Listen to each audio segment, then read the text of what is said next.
اپنے آپ کو اہل حدیث کہنا ہے، اس کی قرآن اور حدیث سے کیا دلیل ہے؟ دیکھیے، اہل حدیث کہنے کی دلیل قرآن و حدیث میں تلاش کرنا ایسا ہی ہے جیسے حدیث کے صحیح ہونے کی دلیل قرآن و حدیث میں تلاش کرنا ہے۔ یہ حدیث صحیح ہے یا ضعیف؟ قرآن و حدیث سے بتائیے۔ کیسے بتائیں گے؟ نبی صلی اللہ علیہ وسلم کے زمانے میں صحیح اور ضعیف کی ضرورت ہی نہیں تھی۔ بعد میں جب لوگوں نے ملاوٹ شروع کر دی حدیثوں میں، تب علماء نے ضرورت محسوس کی کہ صحیح اور غلط کی فرق ہونا چاہیے، لہذا انہوں نے جو معتبر باتیں تھیں ان کو صحیح کہا، جو غیر معتبر تھی ان کو ضعیف کہا۔ تو کیا نبی کے زمانے میں ایسا تھا معتبر حدیث اور غیر معتبر حدیث؟ نہیں۔ تو ہم کوئی مطالبہ کرے بھائی حدیث سے بتاؤ ہم کو اس فلاں حدیث کو صحیح اور فلاں کو ضعیف کہنا چاہیے، ضرورت ہی نہیں تھی وہاں پہ۔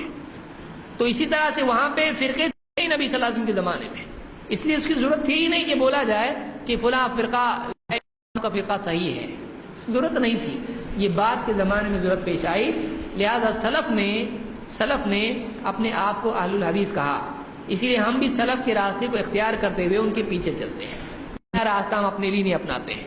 قرآن کریم میں اللہ تعالیٰ نے فرمایا وَمَن يُشَاقِقِ الرَّسُولَ مِن بَعْدِ مَا تَبَيَّنَ لَهُ الْهُدَىٰ وَيَتَّبِعْ غَيْرَ سَبِيلِ الْمُؤْمِنِينَ نُوَلِّهِ مَا تَوَلَّىٰ وَنُصْلِهِ جَهَنَّمَ وَسَاءَتْ مَصِيرًا، جو کوئی حق واضح ہونے کے بعد رسول کی مخالفت کرے اور ایمان والوں کا راستہ چھوڑ کے اور راستہ چلے، جہاں وہ مڑا ہے اس کو موڑ دیں گے اور جہنم میں پہنچا دیں گے اور برا ٹھکانہ ہے۔